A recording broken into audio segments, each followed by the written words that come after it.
you ready for a new experience? To see life from another point of view? New hope, new expression, new joy. This is your radio hour. Welcome to Viewpoint with Father John. And welcome, friends. You're tuned to NBC Radio, KCAA, 1050 AM, 102.3 FM, 106.5 FM, or you can listen from anywhere around the world at kcaaradio.com. This is Viewpoint with Father John, and I am your host, Father John Reed.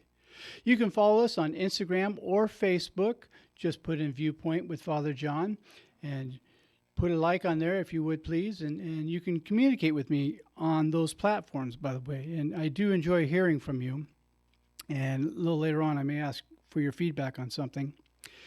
Also, if you have missed an episode, you can go to YouTube and just put Viewpoint with Father John, KCAA, in the search bar, and you can get all of the last almost 4 years worth of episodes of this show. Or if you have a favorite one you want to share with friends, that's a good place to do that. I'm also on Twitter at Father John Reed, and Father is spelled out, and Reed, of course, is the proper Irish R-E-I-D. Anything less would be uncivilized. All of God's children are endowed with extraordinary purpose and ability. I'm on a quest to help as many as possible in fully realizing their divinely inspired potential. Disposing of false narrative and embracing genuineness inspires clarity of purpose. My role is to help overcome self-imposed limitations in realizing one's spiritual potential. And folks, again, I want to remind you of the best pharmacy in Southern California, which is Claremont Pharmacy in the city of Claremont. And they are located on the corner of Indian Hill Boulevard and Arrow Highway. Dr. Nikki Ho is the proprietor of this establishment, and she takes good care of all my pharmaceutical needs. In fact, I'll be getting my booster shot there tomorrow. So if you still need to get the vaccine or a booster, she has all of the different brands. I'm grateful to say I have the J&J, so I did the one and done. And so now I'll do the two and the heck with you. I guess that's the only thing that rhymes with that. I'm sorry. But I'm looking forward to doing that because I enjoy feeling safe around other people and knowing that I'm not infecting others. That's, it's a great American thing to do, and it's a great spiritual thing to do. Also, if you want the best DJ service in all of California and the entire western United States at that, you want to go to lakesidedjservices.com. Now, that is run by our own beloved Frank, who's the sound engineer of this show, and you know what a great job he does, and he has a photo booth. He will make any occasion that you have extra special. And, I don't endorse people I don't totally believe in. I totally believe in Frank. He's not just a friend of the show.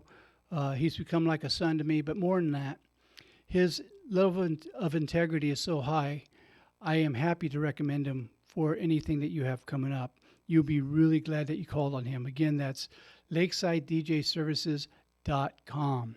So go on there. And of course, I always like to remind you of my friend Glenn Kirshner on Justice Matters on YouTube. He is a good source for straight information.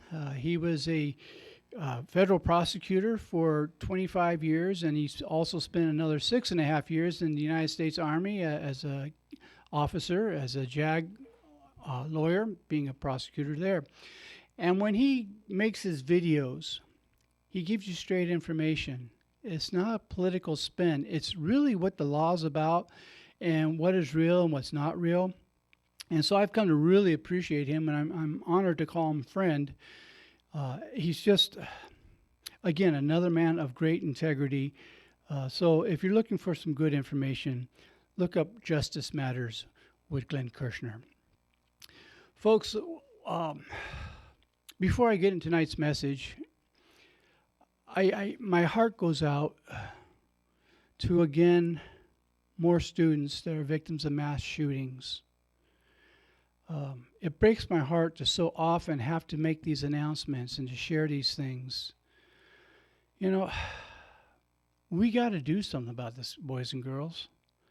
It's not okay for our children to be terrified to go to school because they don't know when there's going to be an active shooter.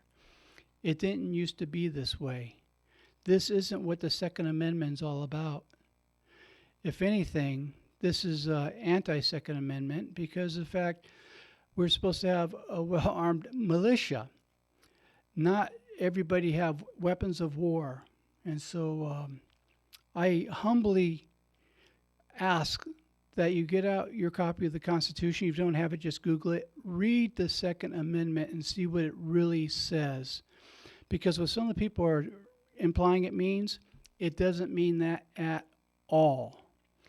And we need to have some good sense. I'm not about taking everyone's guns away. You know, I spend a little time in law enforcement. I've had to carry. But I am anti-assault rifles on the street. So, you know, and high-capacity magazines, because what do you need that for? You going to hunt Bambi with that? You won't have any meat left to eat, okay? So just food for thought, and please keep in your prayers these families that are now so deeply wounded so that the gun makers can make a good profit. And if you are a person of good conscience, please call your representative and say, do something finally. You know, stand up to the lobbyists and act like you have some courage, and you know, because we need it right now. So thank you for that. We're in that time of the year again, and anyone who has known me through the years, you know that this is my favorite time of the year. We're in Advent. This is the second week of Advent, and going into Christmas. Now, people sometimes don't know that there's a difference between the two. You have Advent, then you have Christmas. But I'm going to talk a little bit about both of them tonight, because they're both worth talking about, and I love both parts. Sorry, I had to take a sip. I can't let a perfectly good latte go to waste. That would be a sin. Anyhow, Advent, what's that all about? Well, it's a time of preparation. I call it my spiritual preparation H, my preparation of holiness. Okay, and I know a few of you will get that, but I got your attention now, don't I? It's a time for preparation for something incredible to happen, for the light to come upon the world. Now, the light came upon the world, but right now we're back in darkness again because Christianity, a great deal of it is left Jesus behind. And they've started teaching politics instead of teaching the message of Jesus. What's the message of Jesus? Love, tolerance, caring, healing, doing for others, being of service, welcoming strangers, not being homophobic, okay, not being a xenophobe. You know, this is, if you know, for those of you with the King James translation of the Bible, the red letters, that's Jesus talking. Okay, read those, because there's important things in that. And so this light that's coming upon the world, which we desperately need right now, look at all the stuff going on. This is a very important Advent season. This is a time we really do need to prepare for a great light. Now you say, well, but Jesus was here, you know, over 2,000 years ago. Why do we still do this now?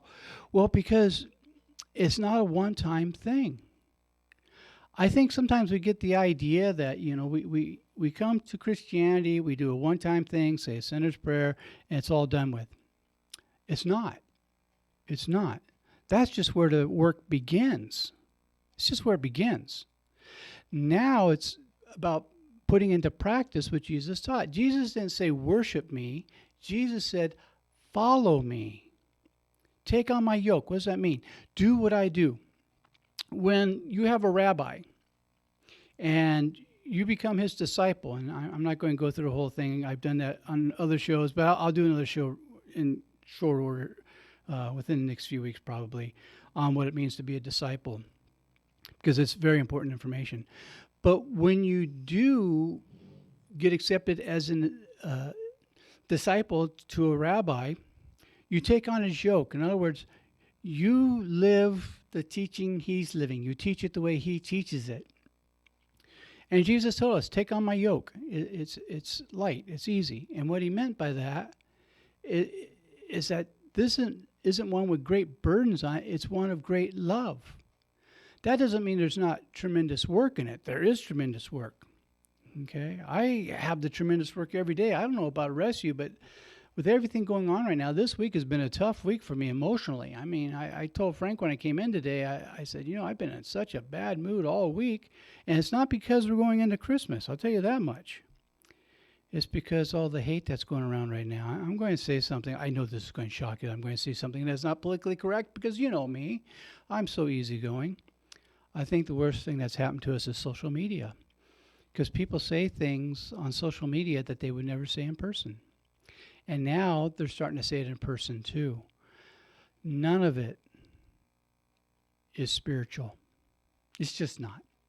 So as we are in Advent, and we're in the second week, like I said, this is a time of great preparation. And what I'm trying to prepare for this Advent season, and I don't know what you're preparing for. I'm sure you have something going on, and I support you in that.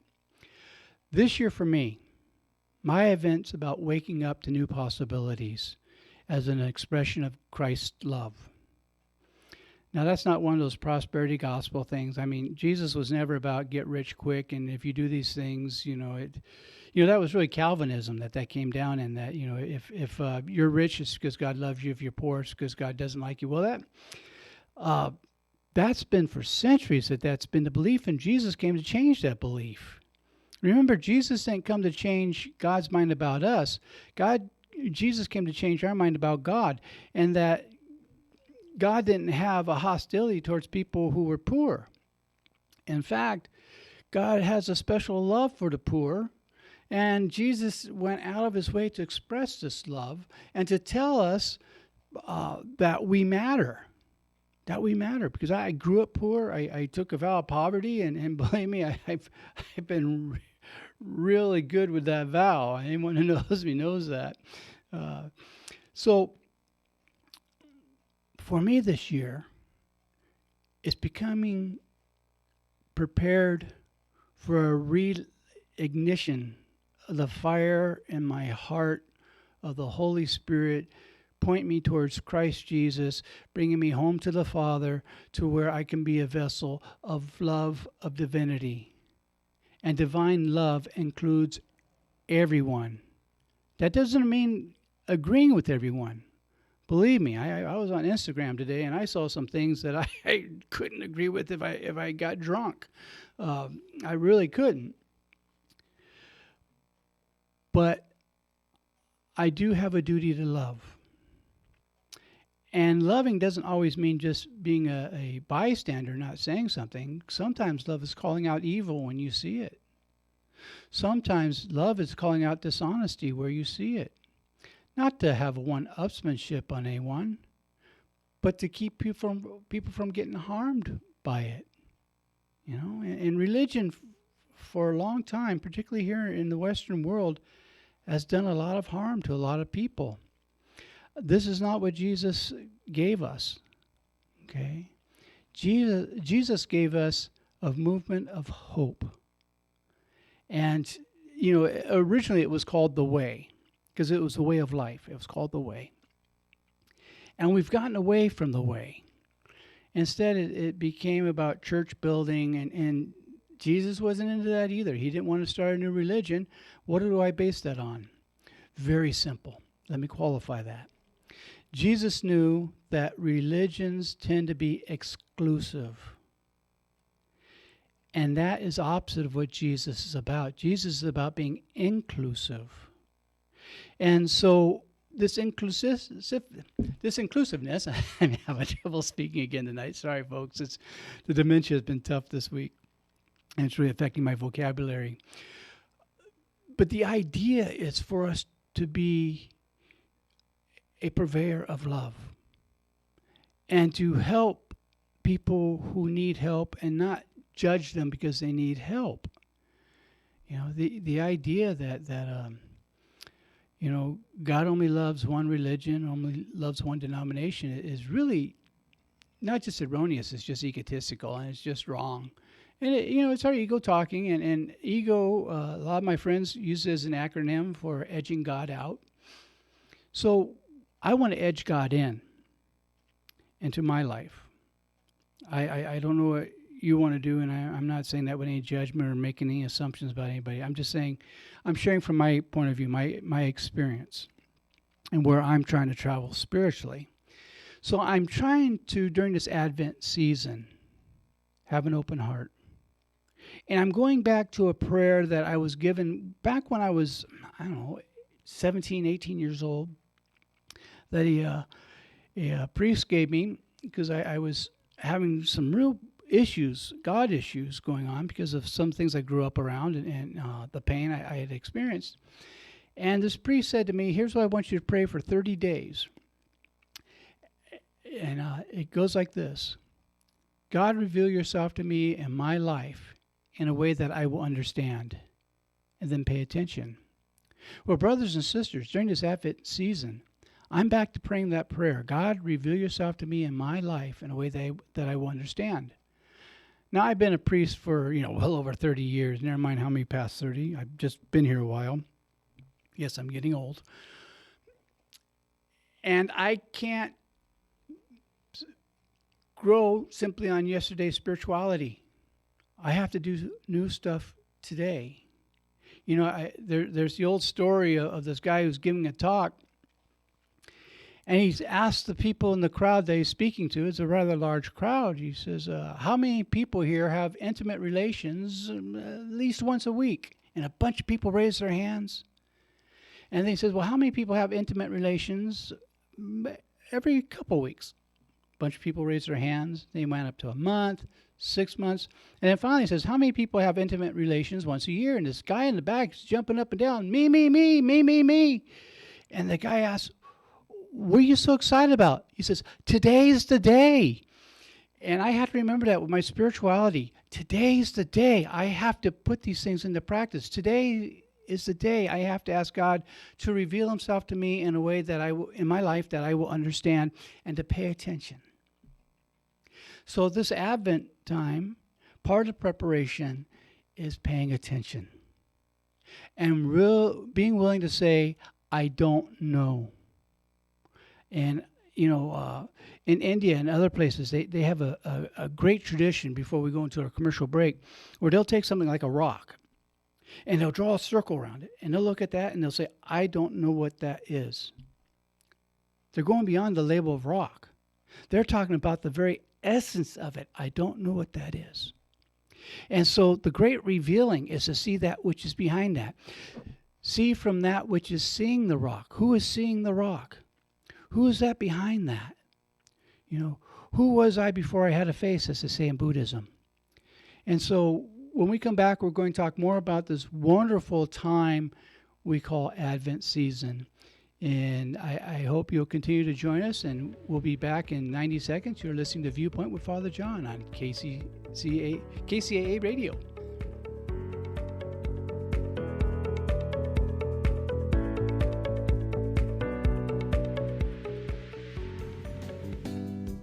The Tri-City Shopping Center in Redlands is serving up some really cool ice cream at La Micho Acana. Then get your chocolates and other delights from C's Candies. Moms and future moms who visit the mall can cool off and relax while they get treated like royalty at Shiny Nails or Francis Nails and then pampered at Texture Hair. The Tri-City Center is filled with retailers who care about you. Shop at the Tri-City Center in Redlands and see why they call it the Mall with a Heart. The loss of a loved one is one of the most challenging experiences in a person's life. It's hard to know where to turn to make your loved one's final arrangements. Jesse Ruiz at Personal Funeral Planning in Ontario will treat you and your loved one with the respect you deserve. Jesse served in the Marine Corps in Desert Storm and understands what it takes to provide loyal, personalized, and empathetic service to those who need it most. The families of Michael Jackson, Brittany Murphy, Ed McMahon, and many others have trusted Jesse to provide them with the highest level of service and support. To work with Jesse, call 909-762-4027, 909-762-4027, or visit their website, www.4pfp.org, www.4pfp as in personalfuneralplanning.org. Jesse Ruiz and Personal Funeral Planning, veteran-owned and operated, helping you plan a personal, lasting tribute for your loved one. www.4pfp.org. KCAA.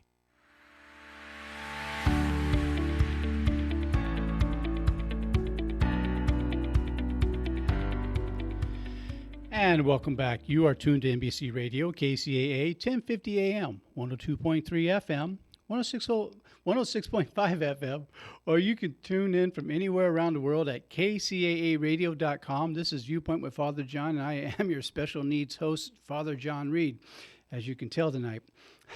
This week, a lot of you know that I've been dealing with a lot of health issues, and some of it does affect my speech. And tonight I've really been struggling. When I went to Starbucks earlier, I had a heck of a time just ordering a latte. So hang in with me, kids. Hang in with me. I'm trying my best, and hopefully at the end of the show I get an M&M or something. But that's an inside joke between Frank and I. And so we're talking about Advent. And I get very excited about this. Anyone who knows me knows this. Everyone who knows me that I'm already playing Christmas music because I love the hope and Christmas music. Now, I'm talking about traditional Christmas music. I'm not talking about, last year I gave you my heart, then you gave it away or whatever it is. That's okay. But, to me, the Christmas is about, the love parts, the joy to the world, that kind of thing. Handles Messiah, that kind of thing. Because it really builds me up. And I mentioned that one because I got to hear it tonight on another radio station's phone app. I don't know if I'm allowed to say what they are on here because NBC is their competition, but just know it's a public station, so NPR station. So anyhow, this time of enlightenment, a preparation. I'm trying to get ready to see old things with new eyes and new things with beginner's eyes. They say the worst thing that ever happens to us as spiritual seekers is when we stop having the beginner's mind. What does that mean? What's a beginner's mind? A beginner's mind is one that's willing to be opened up. A beginner's mind is one that acknowledges, I don't know everything. And there's much to learn. And there's other things to see that I may be blinded to at the moment that may be revealed at a later time. In the 12-step communities, they talk quite often about more will be revealed. And it's a lifelong process. A friend of mine used to say that our spirituality is a lifelong process of learning how to uncover, discover, and discard. And I truly believe that. I believe that with every fiber of my being. So during this Advent season, one of the things I'm asking from God, as I understand God, is to remove the things from me that keep me from seeing God, that keep me from experiencing the love of God, that keeps me from practicing the teachings of Christ at a greater level. Because I struggle with that.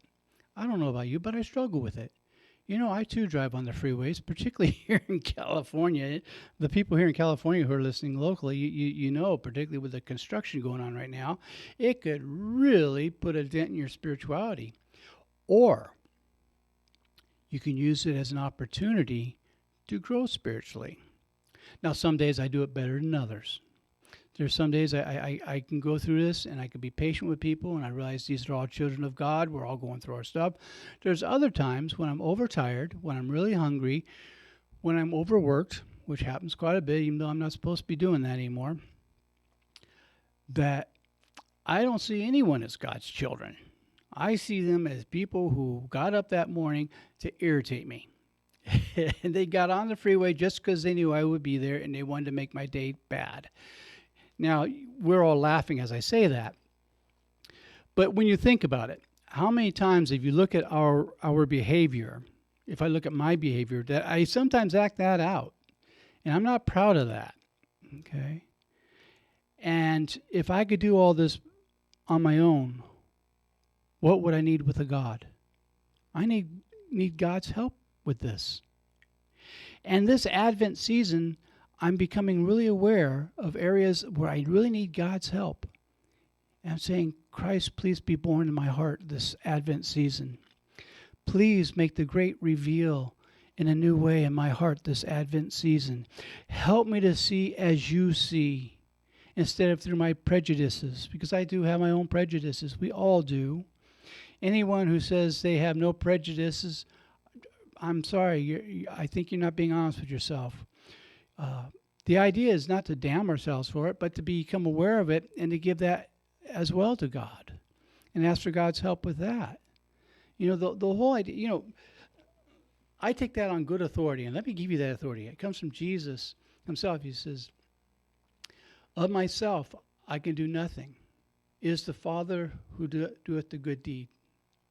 Of myself I can do nothing. Of myself I am nothing. It is the Father within that does the good deed. Now, if that's good enough for Jesus, you know what? I think that's pretty good authority that might be the right path to take. And so I try to stay reminded during the Advent season that of my own self I can do nothing. It's only through the power of God, through God's love, which is God's great power, is love. Can anything get done? Can anything get done? A lot of you know I have a prayer I say when I'm going to a crisis situation, where it's an emergency room or going on a active dying call, or even going into hostage negotiations, because I've had to do that as well as a medical missionary, is I have a simple prayer that I say, and it goes like this. Many of you have heard it many times. I'll pedal, you steer. In other words, I'll do the footwork. God, you guide where we're going. You give me your words. You show me where to go. I'll do the footwork. I'll suit up and show up. And there's a song I love, and it goes, "Here I am, Lord. I hear you calling, here I am, Lord. I will go if you lead me." And I sing it for you, but I don't want anyone having to give me a Academy Award or any of this. What do they give for those? Frank's laughing at me through the class. Okay, since Frank insists, "Here I am, Lord. Is it I, Lord? I have heard you calling in the night. I will go, Lord, if you lead me. I will hold your people in my heart." You can request a recording of that, I'm sure. I'm just for those of you who are still listening after that. But seriously, Advent season is our time of saying, "I will go, Lord, if you lead me." And I truly believe it's God's will that we're led. I believe God delights in leading us, because our glory is God's glory. I have no glory that's my own. And I'm the one who gets to experience the love. Now, you've heard me say this thousands of times on this show over the last almost 4 years, where I quote my friend Chuck Chamberlain, who said that love is a divine paradox. When you go out to get, you come back empty. When you go out to give, you come back overflowing. Well, as we're in this time, the reason I love this season is we're reminded we're here to give. We're not here to run around trying to see what we can get, which is the problem we're having right now in our society. We've been really leaning more and more about this idea that greed is somehow good, and that I've seen this, and you've probably seen it as well on the back of vehicles. He who dies with the most toys wins. He who dies with most toys is still dead. Okay, you're not playing with the toys anymore. You can't take it with you, and material things have become our God, particularly in America. Now you may say, "Oh, that's a harsh statement." I can back it up. Look at people who spend so much time trying to gather money and gather things that you just can't take with you, when we're missing out on the things that have the greatest value. Loving another person, bringing hope to another person, holding someone's hand as they're going to the next life, being there for someone who's going through a tough time, and just being a loving presence. Now that is living, and that's living life to its fullest. That's what Jesus was talking about when he said, "I come that you may have life and have it abundantly." God's not a stingy God, but God's not running around trying to give us all lottery tickets. It cracks me up. People pray to win the lottery, and I've done it. I've prayed to win. I won $5 one time, in fact. And But I don't think God has anything to do with the lottery, to be honest with you. Okay, I don't think God, is offended when somebody wins it. But at the same time, I don't think God gives it to one person, not another. I think what God is trying to call us to do is to love and to be abundant in that love and that caring for other people. Let me give you a little example. My oldest brother, Bob, who I'm very proud of, and he's probably one of the smartest people I've ever known in my entire life. If I had half his brains, I'd be a very happy man. And I mean that sincerely. I'm not being falsely humble. If you ever spoke with my brother, you realize that's a truly accurate statement. He's a brilliant man.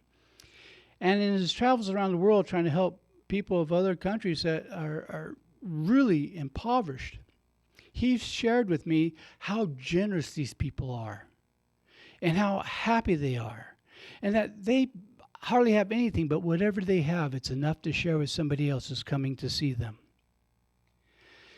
And I've known other people who had great monetary wealth who were miserable, that they thought everybody wanted what they had, and they were always trying to protect what they had, and it wasn't doing them any good. I knew a guy when I was in college.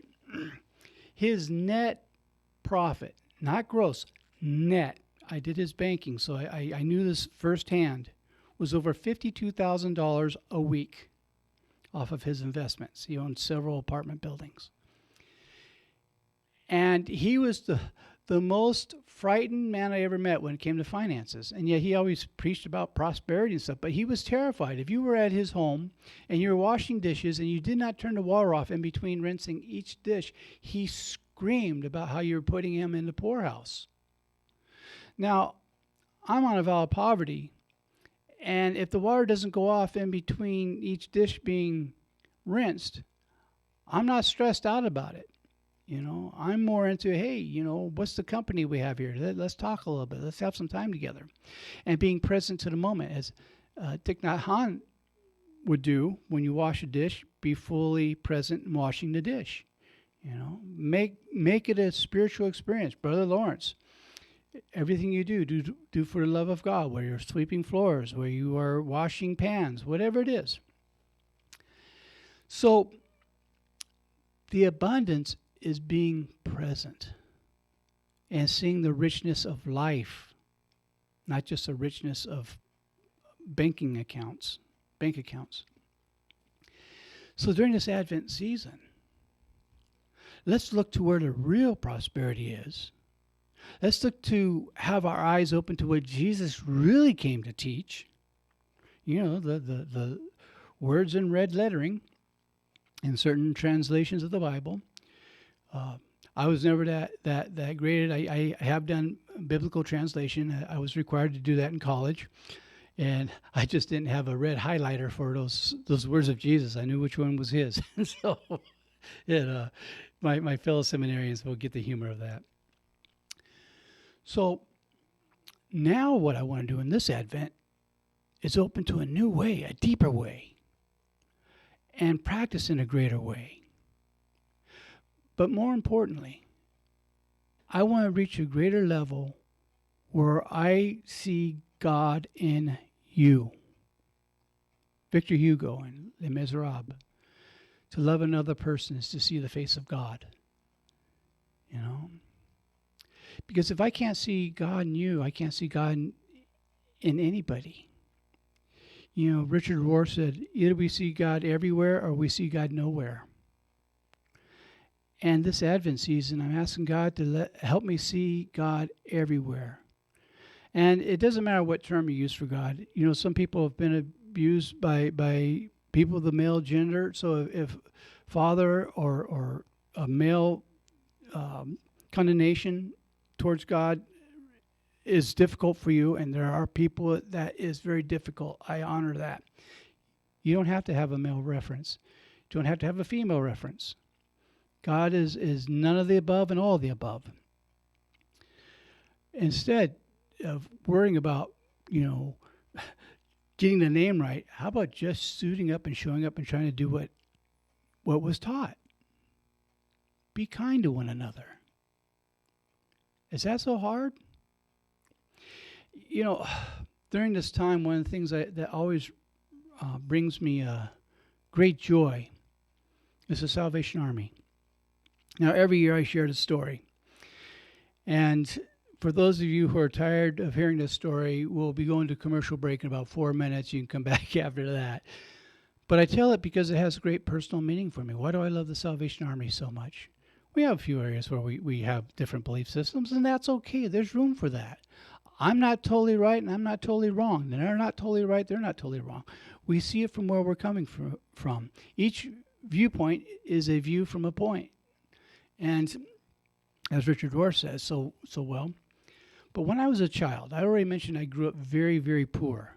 And that's not hyperbole. I mean, we didn't know if there would be a next meal. And sometimes there wasn't. And it was Christmas time. I was maybe 4 or 5 years old. Couldn't have been more than 5. I think it might have been a little younger. And I would get up before the sun came up. You know, some kids just do that. Today I know the value of sleeping in. But back then, I was so excited about getting up that I was often up before the sun was. And it was Christmas time, this time of year, Advent season. And I heard somebody on the front porch. I was in the kitchen, and the window of the kitchen, there was one window that's by the front porch. And I could hear someone shuffling on the front porch. And so I peeked out the curtain, and there was a guy in a Salvation Army uniform. And he was putting on our porch a box full of toys and food and pleasantries for the Christmas season. And he's trying to be very quiet because he didn't want to get caught. He did nothing in the box or on the box said Salvation Army. They weren't trying to get credit. But someone had told the local organization of Salvation Army, local branch of Salvation Army, that we were poor and didn't have anything for Christmas. And so they came to give us a Christmas, a beautiful Christmas with wonderful food and some toys. And I watched the guy go out to his car and very quietly close the door and try to drive off without getting caught doing this good deed. That's what I'm talking about. That's why I get excited this time of year when I see the Salvation Army ringing the bell outside of places. I'm sorry we don't have it as much as we used to. But I can't pass one of those kettles by without putting something in. Not because I'm a big shot, but because I'm grateful. I remember how that felt. So I'd like for you to think about that for a few minutes as we go to commercial break. And we'll be back in 90 seconds. You're listening to Viewpoint with Father John on KCAA Radio.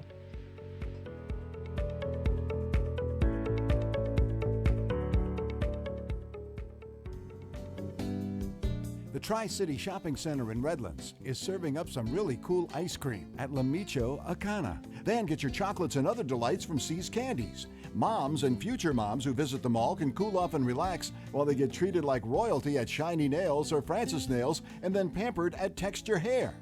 The Tri-City Center is filled with retailers who care about you. Shop at the Tri-City Center in Redlands and see why they call it the mall with a heart. The loss of a loved one is one of the most challenging experiences in a person's life. It's hard to know where to turn to make your loved one's final arrangements. Jesse Ruiz at Personal Funeral Planning in Ontario will treat you and your loved one with the respect you deserve.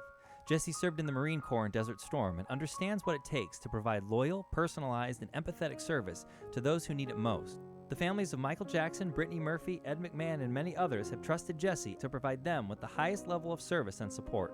To work with Jesse, call 909-762-4027, 909-762-4027, or visit their website, www.4pfp.org, www.4pfp as in personalfuneralplanning.org.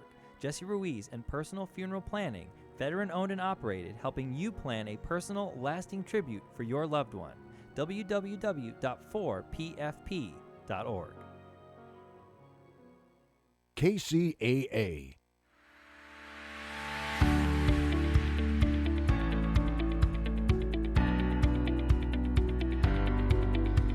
Welcome back, friends. You're tuned to NBC Radio, KCAA, 1050 AM, 102.3 FM, 106.5 FM, or you can listen from anywhere around the world at kcaaradio.com. This is Viewpoint with Father John, and I am your host, Father John Reed. And a shout out to all those around the world. I thank you for all of you who not only listen to the show every week, but the ones who send me little notes to let me know what you got from each show and what you liked and what you didn't like. And it's nice, your family, when you can share both things with each other, and you're not doing it to be mean. You're doing it because you are supporting somebody.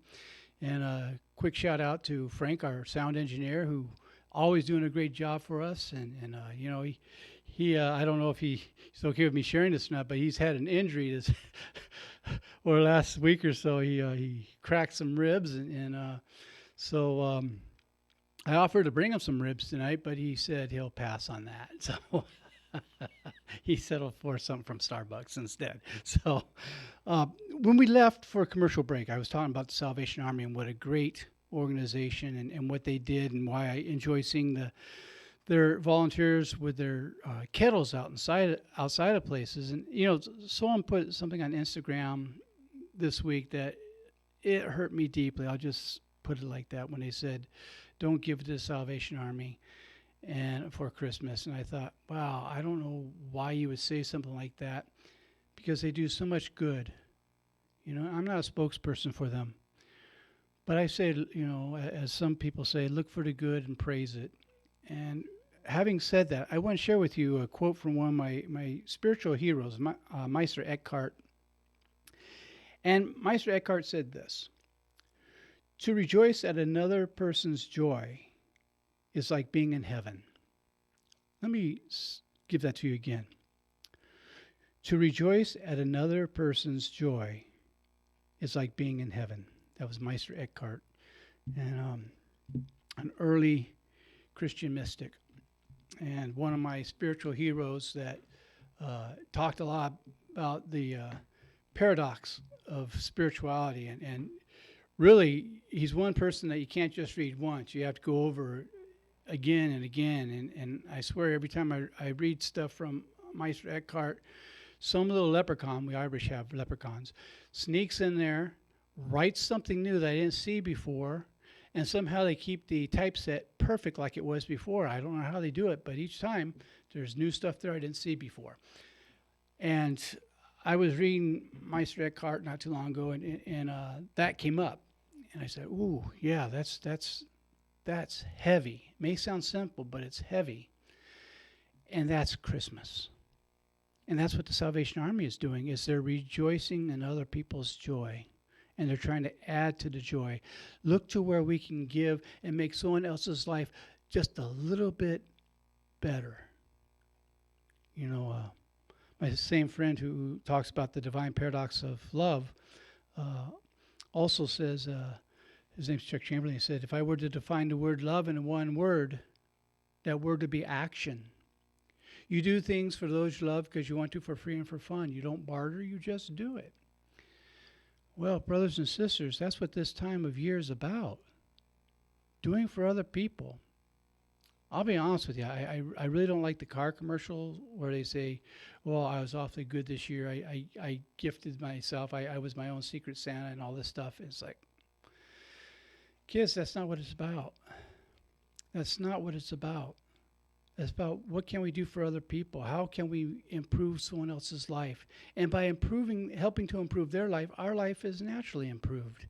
Now, that doesn't mean that if we go help someone else, we're going to find a check for $1 million in the mailbox. Because if you're doing it for that, you're doing it for the wrong reason. You just canceled it out in the first place. You weren't doing it out of love. You're doing it out of greed. And what Jesus did out of love, not greed. Jesus was so generous in his giving of himself and of love, and to people of all different traditions and backgrounds. Now, he was Jewish, and he rejoiced in being Jewish. And he brought out love to everybody who was the underdog. And I really like that. And so if I'm going to say that I'm following Christ Jesus, I have to try to do the same thing. Now, I wish I was better at it than I am. There's a lot of room for improvement. And I get up each day and I ask God to help me do it a little bit more. You know, I may not be perfect at it today, but hopefully I'm a little better today than I was yesterday. And yesterday I hopefully was a little better than I was the day before.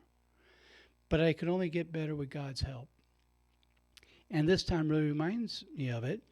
And so when I see places like Salvation Army and other great organizations that go out of their way to bring good to other people, even if it's only this time of the year, which they do it all year round. Okay, let's be clear about that. It's just we notice it more during this time of the year. What a great reminder. What a great advent, a getting prepared, a opening up, a preparing ourselves for this great, great light to come onto the world through us. God in us, through us, is us. And there's nothing, read the teachings of Jesus and of St. Paul, and you'll find out that I'm not a heretic with that. I take that from Scripture.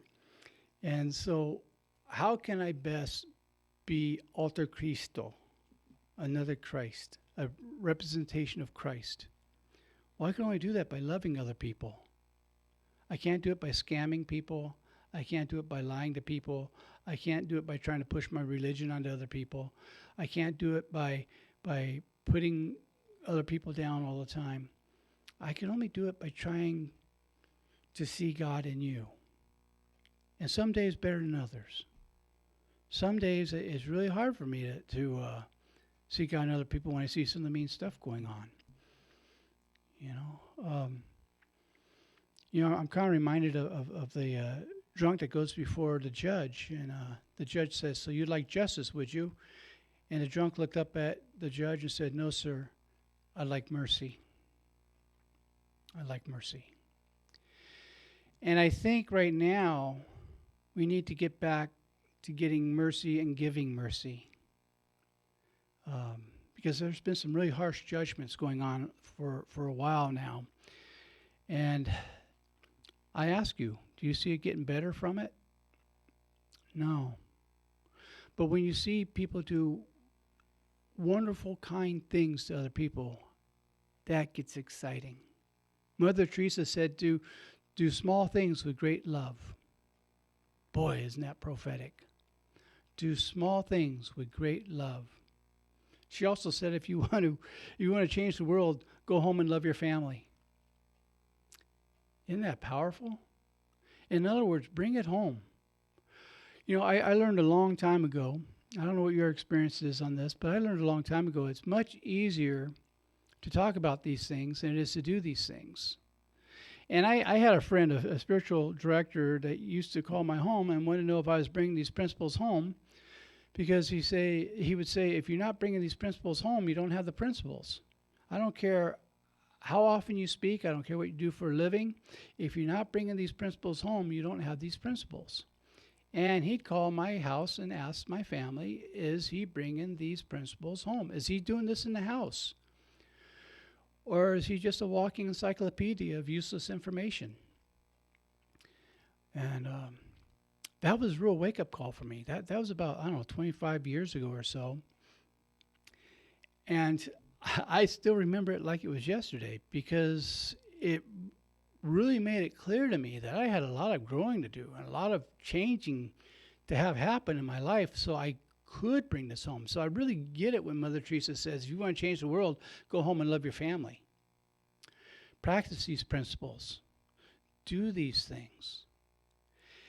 And as we're in this Advent season, this time of preparation, what a perfect time to ask for growth in this area, so that when Christmas Eve hits, the nativity is in our heart, and the birthing of Christ is in our heart and in our soul and our entire being. And so that people, when they come into your presence, when they walk away, know that they've been in the presence of God. Not because of not because of your personality, but because you were an empty vessel for God to work through. That in the way you loved them, they experienced the love of God. That's what we're talking about. That's the Christmas spirit. That's the forever eternal nativity. Okay? Come live in my heart, O Lord. Let the feast be that you would express yourself through me. You know, it's important stuff. It's not just a bunch of platitudes or bumper stickers to put on your car. You know, people don't care, and you've heard me say this a lot of times, there's nothing original about this. People don't care about how many degrees I have. They don't care about how often I speak at different places. What they care about is when they were hurting, was I there for them? When they were in tears, did I cry with them? When they needed hope, did I give them some of mine? When they needed a smile, did I share with them my smile? And when they needed compassion, did I become the arms that held them? This is what we're talking about. This is a great birth of Christ, the great Christmas, the Emmanuel, God with us, the great Emmanuel, God with us.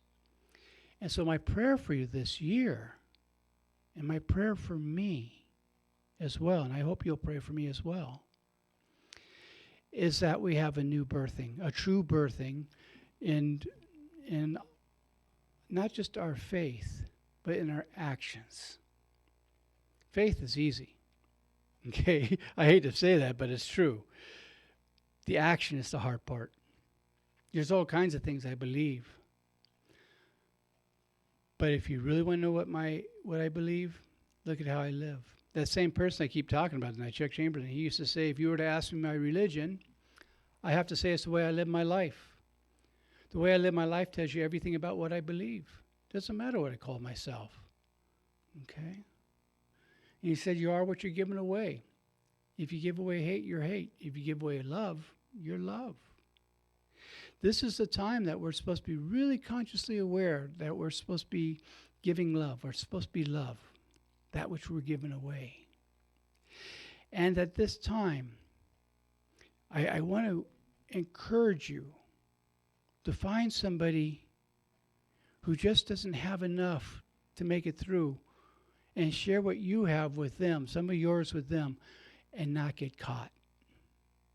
Do it for free and for fun. Do it without anyone knowing that you did it. If you get caught doing it, it doesn't count. But do it just because you're grateful to God that you have enough to share. You know, also, that you be given the spiritual eyes to see God in others, particularly those you disagree with. Now, I will admit, that's tough. I have trouble with that to this day, but I'm trying. And when I say that, that doesn't mean just being, passive or being a wallflower. You know, there are times to speak up. There's sometimes to give a voice to those that don't have a voice. But do it with love, not meanness. I have a number of friends that say what you mean what you say, but don't say it mean. You know, and I think that's a good policy. One that I'm trying to learn, and emphasis on the word trying, because some days I'm good at it, some days I'm not. Some days I have to remember I'm wearing a priest collar, so I don't say something that's really going to be bad while I'm wearing that collar. And sometimes I have to remember that even though I'm not wearing the collar, at some point someone might see me in the collar and remember I was the person who said whatever it was that was said that was not kind. Okay? That was not helpful. That was mean-spirited. Let's put it where it is. That was mean-spirited. Because I've done that. And I don't know about you, but when I go home at night and I'm reviewing my day and I see where I've done those things, I feel awful. And I think, gosh, I didn't mean to be mean-spirited like that. And I try to go and make things better by changing my actions. Advent is being ready for our actions to be changed, for our view to be changed, for our hearts to be changed. So I wish you a blessed Advent. I wish you a Merry Christmas. I wish you a time of holiness, that you are aware of how holy the time is. I wish you a great awareness of the presence of the moment, the divinity of this very moment. You won't find God anywhere else. God is nowhere else other than right here, right now. This is it. Remember, as I said earlier, today's the day. Let's be excited about it. You know, as they say in the Psalms, this is the day the Lord has made. Let's rejoice and be glad in it. Well, the way we rejoice and be glad in it is by giving that to other people. So I pray for your happiness and your growth. I ask that you pray for my happiness and my growth. And if you have a story you want to share with me, how this is happening in your life, please do. There are a number of places you could do it. You can send me a message on Instagram. You can send me a message on Facebook. You can send me a message on what's the other one, Twitter. Or you can just send me straight through viewpointwithfatherjohn.com. Okay? Well, you spent another week with me. And if no one told you this week that they love you, let me be the first. And I look forward to being with you again next week. God bless and be well.